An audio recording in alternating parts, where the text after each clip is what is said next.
வணக்கம். இது உங்கள் தினக்கதிர். தமிழகத்தில் லோக்சபா தேர்தலில் பல்வேறு கட்சிகளின் தலைவர்கள் மற்றும் பிரபலங்கள் வெள்ளிக்கிழமை மாநிலம் முழுவதும் தங்கள் வாக்குரிமையை பயன்படுத்தினர். தமிழக ஆளுநர் ஆர். ரவி, முதல்வர் ஸ்டாலின் உள்ளிட்டோர் வாக்களித்து ஜனநாயக செயல்பாட்டில் மக்கள் தீவிரமாக பங்கேற்க வேண்டும் என வலியுறுத்தினர். முன்னாள் முதல்வர்கள் ஓ.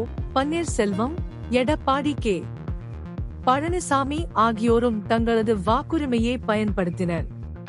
ஸ்டாலின், அவரது மனைவி துர்கா ஸ்டாலின், திமுக தலைவர் கனிமொழி, பாஜக தலைவர்கள் எல்யூர் முருகன், தமிழிசை சவுந்தரராஜன் உள்ளிட்டோர் சென்னையில் வாக்களித்தனர்.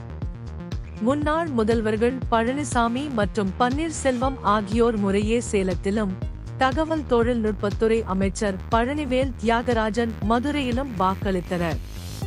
மூத்த கம்யூனிஸ்ட் தலைவர் நல்லகண்ணு, தமிழக அமைச்சர் உதயநிதி ஸ்டாலின், தமிழக பாஜக தலைவர் அண்ணாமலை, நாம் தமிழர் கட்சி தலைவர் சீமான் உள்ளிட்ட முக்கிய பிரமுகர்கள் தேர்தல் பணியில் கலந்து கொண்டனர்.